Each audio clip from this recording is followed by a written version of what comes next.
don't listen to this garbage about just make sure that you're not did you look like a monkey. This phrase really turned you on, like you can't stop yourself. Well, but you're right. But you're right. But it did. It pissed me off. It was like you're encouraging men to not improve their physical appearance, which I think men should always be doing that, because over time, all people, women and men, their physical appearance will deteriorate over time. Unfortunately, for women, it's a lot more rapid. But you should not just get compliant with how you look right now because some YouTuber or some dating agency said that, you know, you look slightly better than an animal that lives in the jungle. Very common expression in Eastern Europe in the Russian language is "Мужчина должен быть немного красивее, чем обезьяна," which loosely translates as a man must look a little bit better than a monkey. So can you come in 2022, 23, going forward from now, and look basically like maybe Borat in terms of your physical appearance and looks, grooming, etc., and walk away with Miss Moldova? I'm actually here in southern Moldova in a beautiful vineyard shooting this video. So let's get into it. Hi, Merchant. Tsar Experience. Анжела, что ты думаешь? Мужчина должен быть красивее, немного красивее, чем обезьяне, или нет? Ну, вообще, то да, он должен немножко быть красивее, чем обезьяна. Но для меня, как к ветеринарному врачу, обезьяна все равно будет в приоритете и будет красивее для меня. Вот, что пить как обезьяне, это ничего плохо. Да, обезьяны, они милые, они классные. Хорошо. So I made a couple of videos previously that I'll link up in cards above, down below in the description, about what is important in the hierarchy of attractive traits for women in Eastern Europe. I've spent over 10 years in this region, whether it's in Ukraine, here in Moldova, Belarus, the Baltics, Russia, also in Central Asia. And there's definitely been a stereotype that you start to see less and less, and that is of wife hunter Harry. And it tends to be an obese, disheveled gentleman, probably north of 50 years of age, from the American Midwest, who comes here and thinks that he's going to sweep a 20-year-old beauty queen off her feet and bring her back to the US, because that's where they all want to move to. I guess the stereotype of Eastern European women dreaming of America and been willing to basically put up with any kind of slob in order to get there and escape the poverty and the desperation of Eastern Europe. Now, it is 2022 when I'm shooting this video and not 1992. This vineyard, I was actually looking, it was renovated, I think it was written there 2004, right? So in 1992, this didn't exist, as an example. And the Soviet Union had imploded. There was widespread poverty in the 1990s in the countries that were the successor states of the dissolution of the Soviet Union, so countries like Moldova here, Ukraine, Russia, Belarus. And alcoholism, early death for men was a huge issue. So women were also in a desperate situation, looking for a stable, suitable man to have a family with. And in large part, they couldn't travel. Visas were very hard to come by, and there was very little internet back then, so there's no Instagram where, you know, if she's an attractive 20-year-old from wherever in this region, well, every Tom, Dick, and Harry can find her on Instagram and send her messages and invite her somewhere. So that was the situation back then. So probably wife hunter Harry, yeah, he would have got away with being a little bit better looking than a monkey. And that expression does come from that region, because also for the women here, unlike in, say, Western Europe or North America, well, access to things like finances, resources to look after the family, status, by and large, not achievable for women on their own, unlike in the West where, you know, they don't need no man, they can get all that stuff themselves. And there in the West, they then basically can allow themselves to prioritize Pretty Boy Ben, I'll call him, you know, looks relative to here.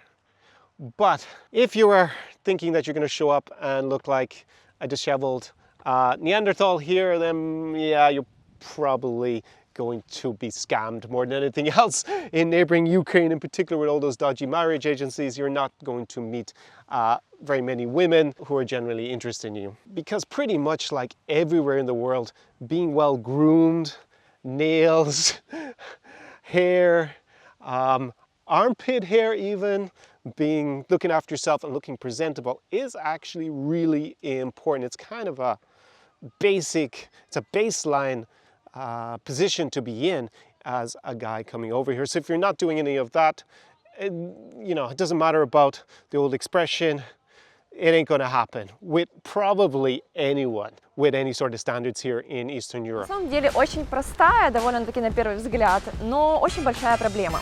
Если ты собираешься на первое свидание, мы девушки с Украины, я не знаю, как другие страны, но в целом мы любим ухоженных парней. И это важно. Ухоженных. Good looking. Clean.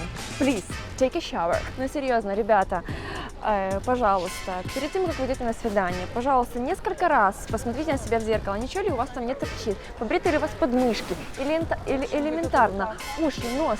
Come on. Мы действительно обращаем на это внимание. Это может быть большое для нас отвращение сразу же на первом свидании. Это важно. Это важно очень для нас. важно, да? Это очень важно, честно. Может, это просто и глупо, но это очень важно. Также чистая обувь, маникюр.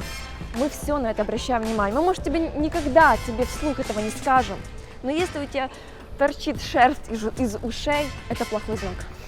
Now that said, if you are wife hunter Harry and looking for a pleasant 35 years plus with 1 or 2 kids in tow from a previous relationship, then probably for women like that, good looks being pretty boy Ben, not going to be so important, so you probably have a good shot at that as long as you look presentable and well groomed. And definitely if you are obese, that is just a big no-no.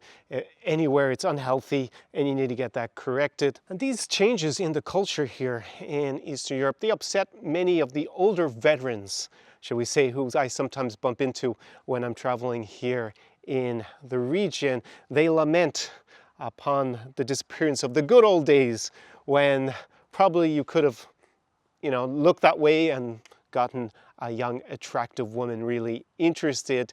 And they also, in my opinion, tend to forget that not only have things changed here, but also they were 20 years younger back in the early 2000s. And us guys, we tend to hit our peak on the dating market between the ages of 35 and 45. So if you're in your late 50s today, that meant, well, you're in your mid 30s, probably around 40 at your peak. And things were maybe closer to shooting fish in a barrel at the time. So yeah, those days are long gone, not going to cut it in 2022. But at the same time, I notice with some clients that I have occasionally who rely a lot on their looks in the West, that they're a bit disappointed when they come and find that it's not as easy as they were expecting it to be, because they look around at the guys here and think, well, I'm better looking and I have more money, I have my Western passport. Surely these girls should just be interested in me for that.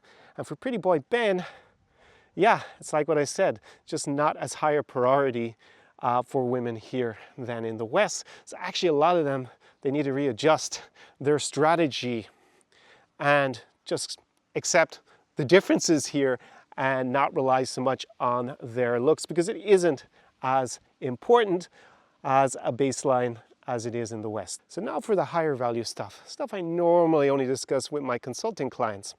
By the way, I'll put a link to that down below in the description to this video. If you want the women who have the most options here in Eastern Europe, and that is the girls who are the 9s and 10s, right? The girls that all the guys desire.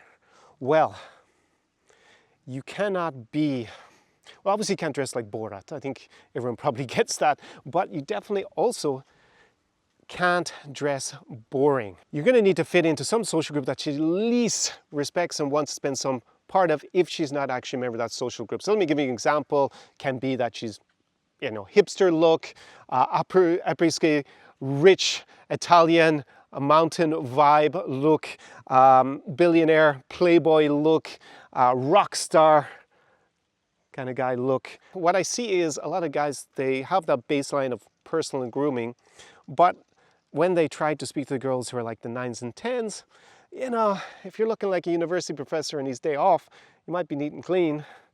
Unless you look like a male model, it's just not going to be interesting to any of these girls.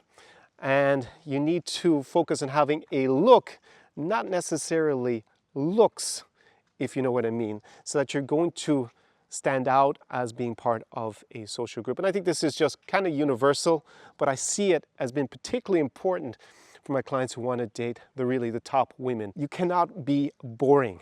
So whether it's, as I said, Italian fancy casual, or you're in all black Berlin style, you gotta understand that this stereotype of the Slavic squat guy, you know, wearing an Adidas tracksuit and eating sunflower seeds while in a squat position, yeah, that kind of exists a little bit, but the 9s and 10s are not talking to those kind of guys. Let's be blunt about it here in Eastern Europe.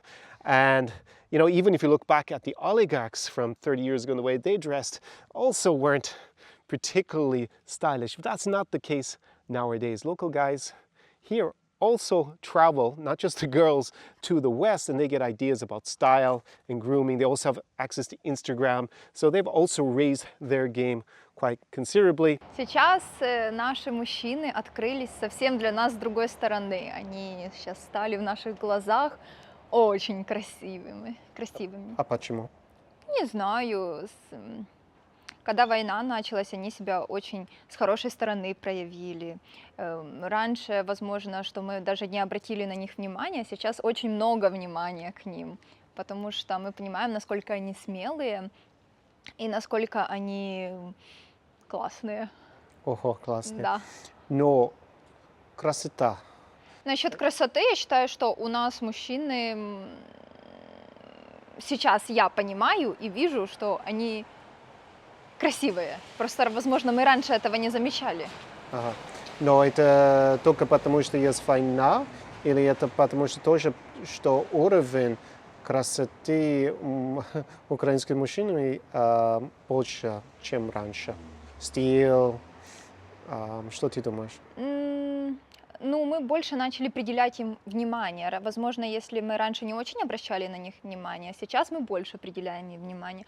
Даже некоторые вот мужчины, их инстаграмы посмотреть, там, где они слушают в ЗСУ, они насколько красивые, что прям не знаю, какие слова можно подобрать.